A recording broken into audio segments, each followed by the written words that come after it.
Coming up on Locked On Dodgers, the Dodgers seem to have made a real play for Aaron Nola, and we're wondering what that might mean for the pursuits of Shohei Ohtani, Yoshinobu Yamamoto, and other free agents. We're going to talk about Lance Lynn signing with the Cardinals. So long, Lance. And we're going to talk about a few things that I hope certain Dodger players are working on right now in this offseason.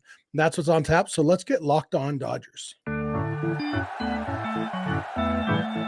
You are Locked On Dodgers, your daily Los Angeles Dodgers podcast. Part of the Locked On Podcast Network, your team every day.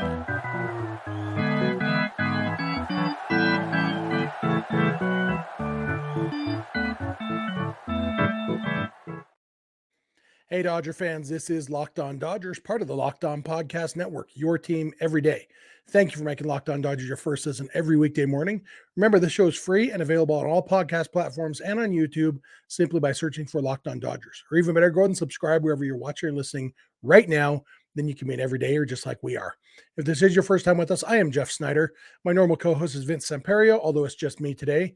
Vince and I are both lifelong Dodger fans just like you are. We've also both spent time covering the Dodgers in the press box and the locker room. So we're not quite insiders, but we bring you the smart fans perspective on our boys in blue every weekday morning. And today, again, a day with no news in the form of signings or trades or anything, but definitely some hot stove stuff going on. We mentioned yesterday that Aaron Nola had re-signed with the Phillies, and we got a little bit more information on that on Monday that puts a new slant maybe, or at least different insight on what the Dodgers might be doing in free agency this offseason. Before we talk about Nola, we'll talk about one guy who the Dodgers won't be signing in free agency, and that's Lance Lynn. Lynn, as you know, finished the season with the Dodgers this past season. He was what they needed at the time in certain ways.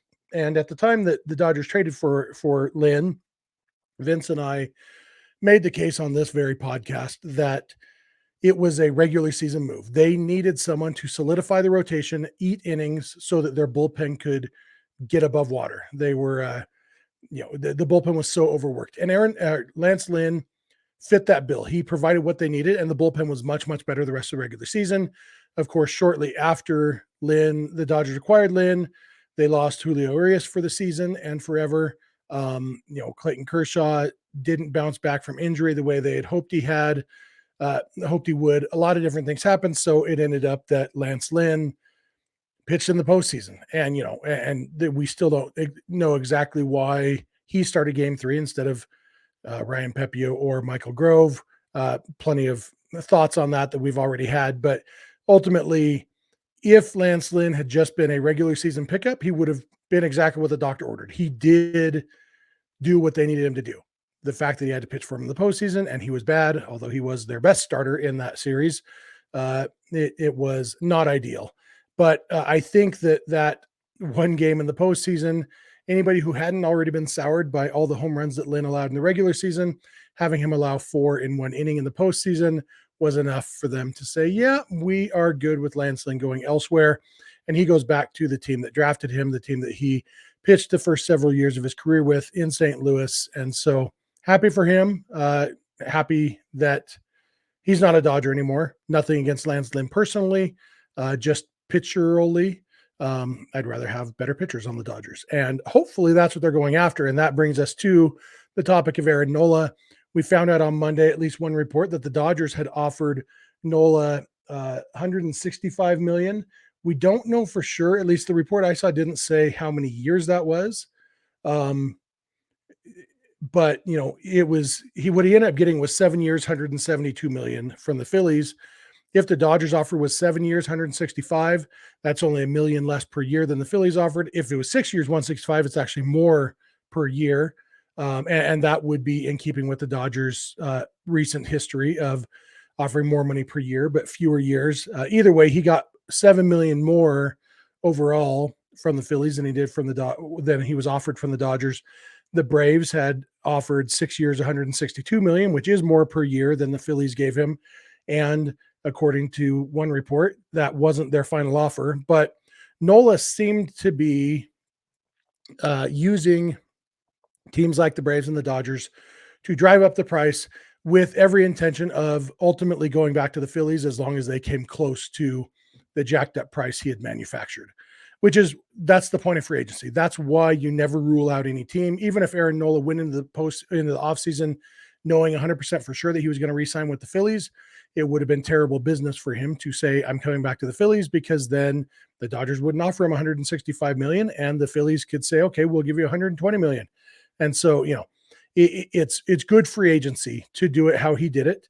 But it leaves me wondering, what we can learn from this about what the Dodgers might look like in other free agency, which we're going to talk about that concept in the next segment. But specifically with Nola, I wonder how much they wanted Nola. For me, Aaron Nola seems like the kind of guy who you pick a number that you're comfortable with and you make the offer, and then you just say, here's our offer. And if he takes it, great. And if not, you move on, especially at this point in the offseason. Aaron Nola isn't, we must have him at any cost kind of free agent. He is a guy with a lot of question marks. And everybody's going to have question marks, even the best free agents. Shohei Ohtani has question marks about how much he'll pitch ever during the life of his contract. There was an article on The Athletic this weekend, or maybe even Monday, about that. Like, well, is Ohtani going to be a pitcher for the life of his contract? We know he won't be pitching in 2024. How much will he pitch? And do you pay him as a two-way player, not knowing how much he'll pitch? So even Shohei Ohtani has question marks. Yoshinobu Yamamoto has question marks. He's coming from Japan. He's never pitched in the big leagues before. He's pitched against American competition and done well, and he's dominated Japanese competition. So they're not major question marks, but there's no sure things in free agency. Aaron Nola had a few more question marks than those guys. Definitely not a sure thing, and probably worth more to the Phillies than he would have been to the Dodgers, because he is, drafted by the Phillies, played his whole career at the Phillies. He is a Phillies, maybe not a Phillies legend yet at this point. Probably needs to win a World Series in order to do that. But he is, he's beloved in Philadelphia. And I think for the Phillies, they have their, they have the guys they've brought in, Harper and Trey and Castellanos and Schwarber and all that. You have to match that with some homegrown guys who give you that stability across generations of fans. And Nola now has a chance to be that.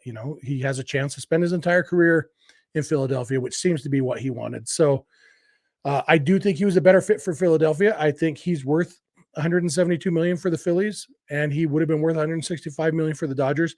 I think he would have been worth even more if the Braves had, offered more. But Nola, I think it seems like he got an offer that seemed fair to him, and so I'm not going to milk every dollar, and he took the offer. So I am going to come back in just a minute, and like I said, I'm going to talk about what the Dodgers' approach to Nola's free agency might mean for their approach to some of the even bigger name free agents like Shohei Ohtani and Yoshinobu Yamamoto and those guys. So I will be back to talk about that. Thank you for making Locked On Dodgers your first listen every weekday morning, and please keep it Locked On Dodgers. This episode is brought to you by FanDuel. Score early this NFL season with FanDuel, America's number one sportsbook. Right now, new customers get $150 in bonus bets with any winning $5 moneyline bet. That's $150 if your team wins. I mentioned yesterday you could bet on Monday Night Football, the Battle of the Kelseys. And because it's a moneyline bet, you're just betting who will win. So you couldn't bet on something like how many times will Taylor Swift be mentioned. That would have been a lot. I'm not sure what the over-under was, but that wouldn't get you your bonus bets because you got to do a money line bet. So if you bet on the Eagles to eke out a win against the Chiefs, you would have got your $150 bonus bets as long as you bet at least $5 on the Eagles. You would have been pretty nervous as Patrick Mahomes almost threw a game-winning touchdown pass in the fourth quarter, but ultimately the Eagles did win, and you could have gotten $150 in bonus bets if you had just bet $5 on the Eagles. So if you've been thinking about joining FanDuel, there's no better time to get in on the action.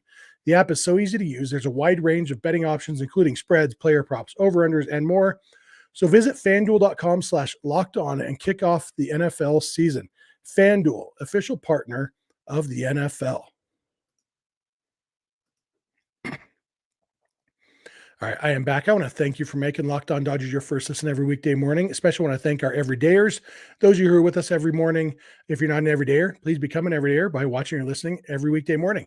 Also want to remind you that Locked On has launched the first ever national sports 24/7 streaming channel on YouTube. Locked On Sports Today is here for you 24/7, covering the top stories of the day with the local experts of Locked On, plus our national shows covering every league. So go to Locked On Sports Today on YouTube and subscribe to the first ever national sports 24/7 streaming channel. You can also subscribe to Locked On Sports Los Angeles, which is a 24/7 streaming channel on YouTube that specifically covers Los Angeles sports, including this podcast and all the other LA sports that you could want. So great way to follow your LA sports and your sports in general, those two 24/7 channels that you can find on YouTube. Also want to remind you, SiriusXM and the SXM app have you covered with all your baseball news in the offseason on the MLB Network channel. They also have a lot of good Christmas music for you right now on your radio. You can get holiday traditions. You can get Holly. You can get Jolly Christmas and a couple others. And on the SXM app, you can get Country Christmas, which is my current favorite. And you can get a lot of others that won't be available on the radio quite yet, but you can get them on the SXM app. So check that out. With all that said, let's get back to talking about the Dodgers, and specifically knowing that the Dodgers offered Aaron Nola 6 or 7 years, $165 million. Can maybe tell us a little bit about what their approach might be in free agency. We know that the Dodgers are going to be aggressive. They recognize they need starting pitching. They need outfield help. They need, there are some needs, and it was a very good team last year. The Dodgers won 100 games, but they have needs. They were able to battle through adversity, and they didn't battle very well in the postseason. Who knows what all needs to happen for that, but we do know that they're going to be going after starting pitching. That's why they made a play for Nola. One kind of lingering question that I have in my mind, though, is how sure were they that Nola was going back to Philadelphia? Because if they actually thought they had a chance at Nola and they made that offer, that tells us one thing. If they knew that they didn't have a chance at Nola and they made that offer, that tells us something different. It's less informative. And so if they were pretty sure Nola was going back to Philadelphia, there's no risk in making an offer like that to Nola if you know he's not going to take it. And it's just driving up the price for your competitors, because the fact is every dollar that somebody's spending on Aaron Nola is a dollar that's not available to spend on one of the other big free agents. And so it makes sense for the Dodgers to, just like it makes sense for Nola to play up the Dodgers' interest, it makes sense for the Dodgers to bluff their interest, even if they don't have major interest. That can come back to bite you. I remember one time a decade or so ago, I went to a charity auction, and there was a painting. I liked the painting, but I didn't want the painting. But I'm like, oh yeah, I'll drive up the bidding a little bit to help this charity make a little bit more money. And I ended up spending $560 on a painting that I didn't really want. $560 is easier to recover from than $165 million. But it's the same concept, and it can come back to bite you. And so I'm inclined to think that the Dodgers' interest in Nola was real, or at least semi-real. And so if they're willing to give Nola $165 million over 6 or 7 years, obviously Yoshinobu Yamamoto is a more direct comparison, him also being a starting pitcher. Yamamoto is younger than Nola, less proven in the big leagues, but also probably has a higher ceiling. And so between being younger and having a higher ceiling, Yamamoto is going to get more money than Nola did, most likely. And so, we've been talking about, something in the $200 million range for Yamamoto over 6 or 7 years. Maybe that's low. Like if Nola's getting 172 million over 7 years, is Yamamoto going to get 210, 220 over 7 years? There is that the lingering question marks. Like I said, he's never pitched in the big leagues yet. But we do have track records of other pitchers who have pitched similarly well in Japan and how they've done in the big leagues. Yamamoto does seem to be ace material if he can stay healthy. And that's the other concern with him. Like we talked about before, his size, he is small. He's listed at 5'10" and was 178 pounds, something like that. He's a little guy, especially by major league pitcher standards. Like when we think about, like Walker Buehler is a little pitcher. He's like 6'2" and 215, something like that. Like that is kind of your average pitcher these days is going to be 6'1" or 6'2" and a little over 200 pounds. That's the average pitcher. So Yamamoto is very much on the small side. Question is, does that mean he's at higher risk for injury? And we don't really know the answer to that. The first person who can figure out who's actually at risk for injury, that person is going to make a lot of money from a lot of baseball teams. So we don't know exactly what his injury risk is, but that is something that may keep his price down a little bit, perhaps. But ultimately, if the Dodgers are going to be competitive for Yamamoto, it's probably going to be in that range, the $200 to $220 million range. And it makes me a little bit more confident that they're going to do that, knowing that what they offered Aaron Nola, because I do think if Aaron Nola is worth $165 million to them, that Yamamoto might be worth the $220 million or so. And that makes me feel good. Ohtani is a different story. And, I've said before, I'm not convinced that Ohtani is going to go to the highest bidder money-wise. I think Ohtani is going to get a ton of money and it's going to be a factor, but I do think that Shohei Ohtani has other factors that are as important to him as his salary, and that we don't really know what all of those factors are. He is famously close to the vest. He hurt some reporters' feelings last week when he was named MVP and then didn't talk at the press conference. He was unavailable for his press conference afterwards, and I'm okay with that. I think he didn't want to talk about his free agency. He wants to keep that close to the vest, and we're not going to know where Ohtani is signing until he signs, really. And I think so much of Ohtani's value is in endorsements and that sort of thing. He's going to make a ton of money in endorsements over the life of whatever contract he signs. That money is going to dwarf his baseball salary. Shohei could sign on with a dozen companies. Shohei could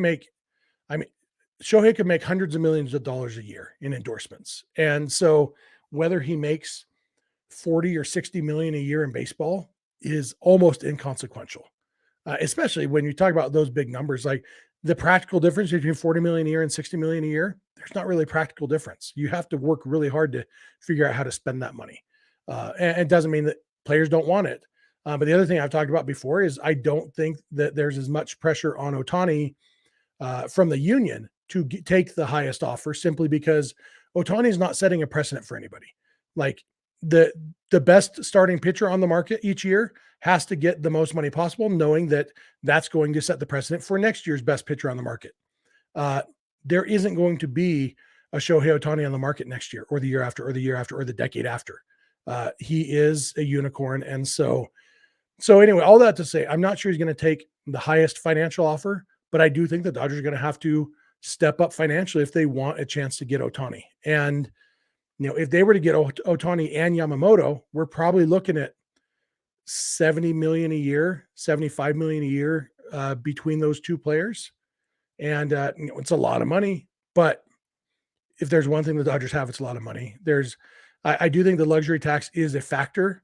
And one thing I think a lot of people don't necessarily understand about the luxury tax or conveniently forget is that it's not just money.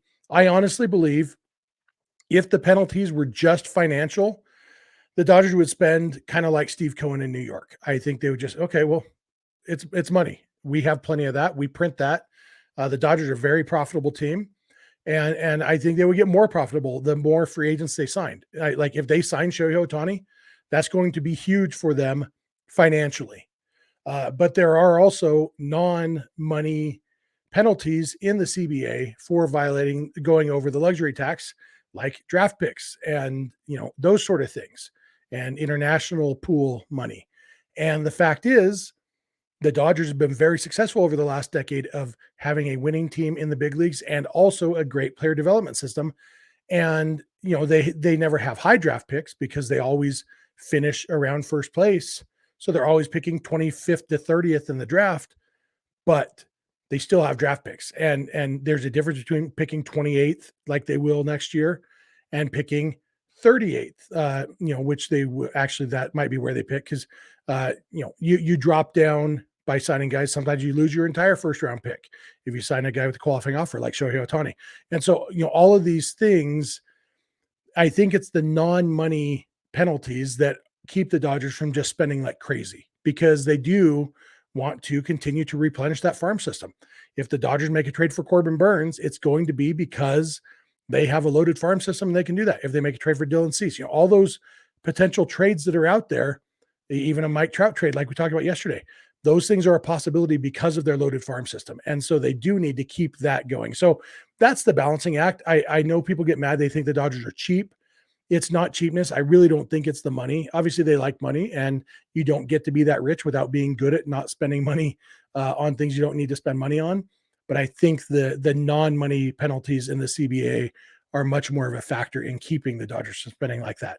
All of that is to say, I do think the Dodgers are going to be aggressive, and I think their play for Nola is a very good sign that they will be aggressive in free agency this offseason. I'm going to come back in a minute and change gears completely. I'm going to talk about a few things that I've been thinking about that I hope Dodger players are working on right now as we speak. So I will be back with that. Thanks for making Locked On Dodgers your first listen, and please keep it Locked On Dodgers.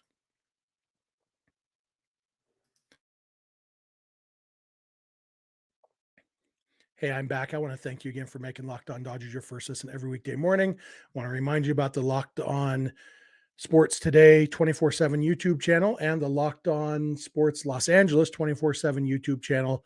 Both of those are streaming 24 hours a day, every day, with all of your sports needs, whether it is national or Los Angeles specific.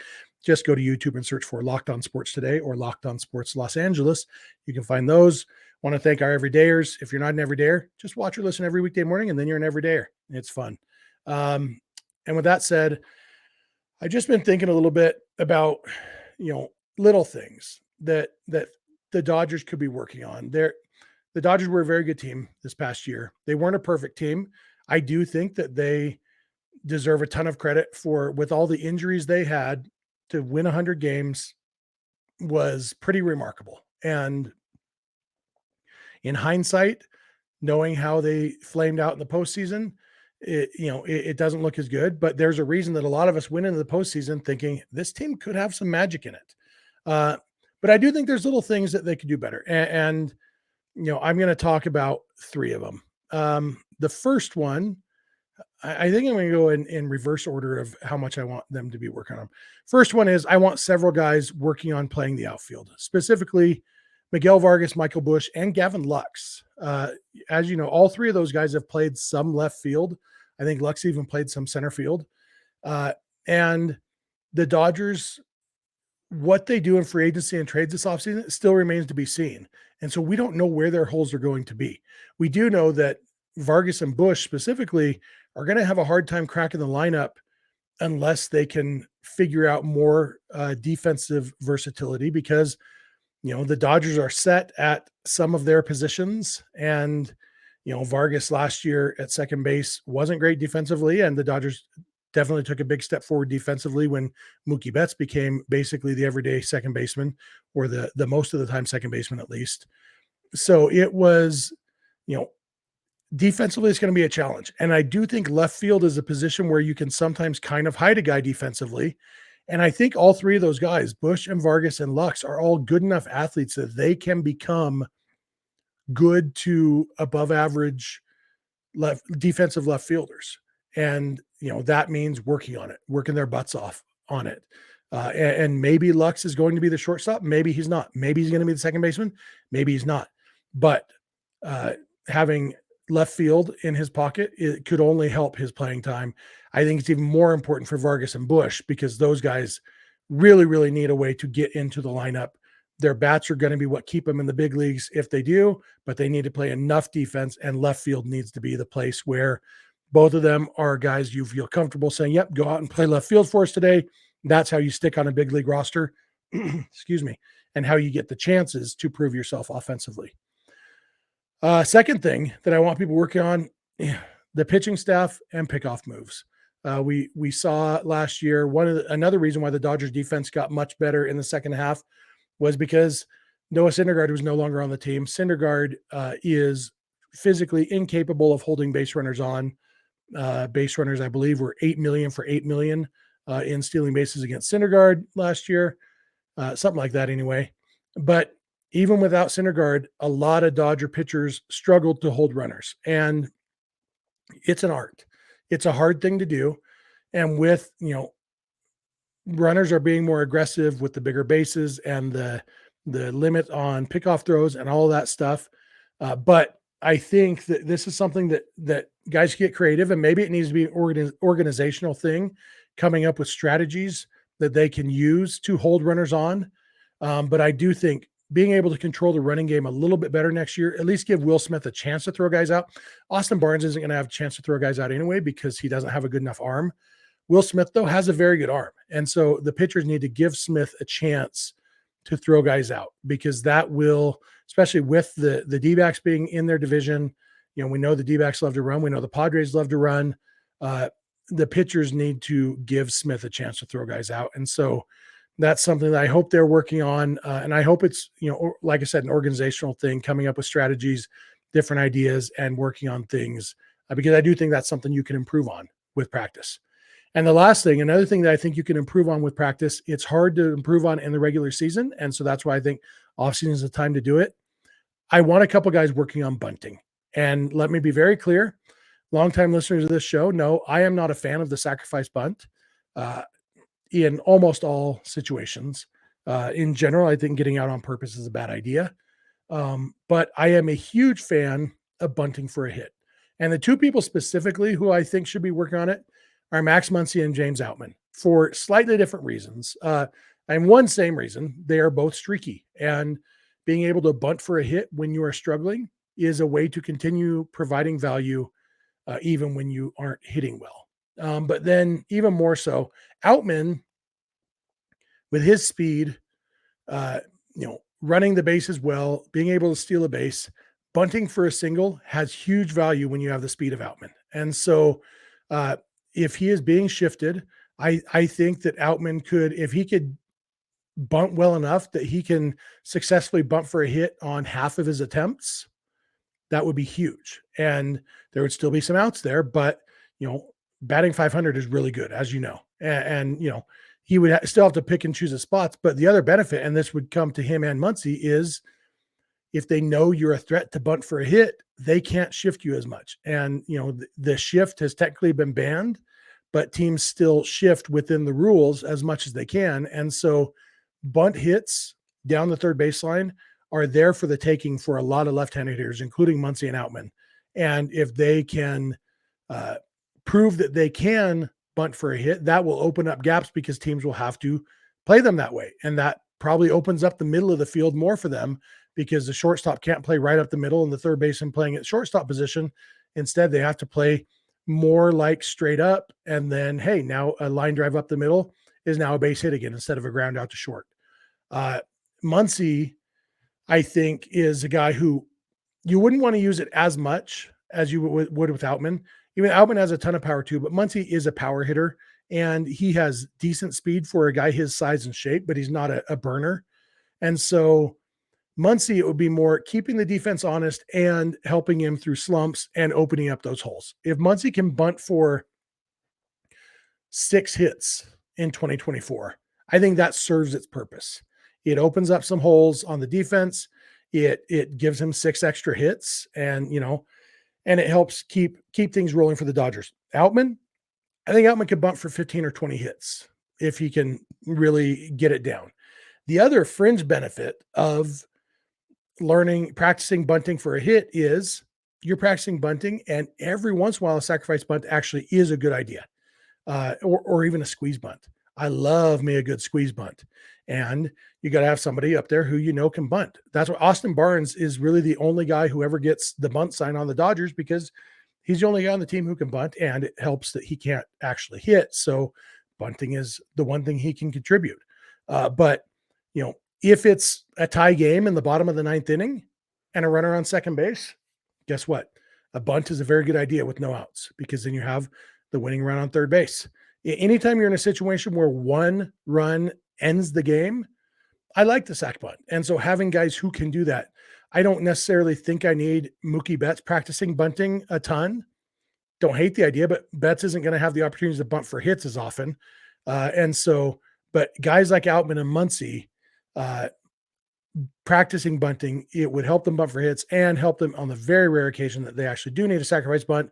At least it keeps things in people's heads. And like we remember in 2022 in the NLDS, that game 4 that the Dodgers lost to the Padres, The reason Ha-Seong Kim's double down the line was a double down the line is because Muncy was playing in at third base because Kim had squared around a bunt. The bunt was a possibility. If Muncy is playing 3 feet further back, that's a ground out, and the Dodgers win that game, and they probably win the series. Little things can have a huge impact in baseball, including having the third baseman playing for the bunt. And so that can have huge value. Also, umpire making good calls. If the umpire hadn't messed up a strike call in that at bat, then it would have been 2 strikes, and then Muncy would have been playing back. But I'm not going to relitigate that. I'm still mad about it, though. But anyway, that's 3 things. Guys playing left field, pitchers working on pickoff moves, and Muncy and Outman working on their bunting. Those are 3 things I hope guys are working on right now.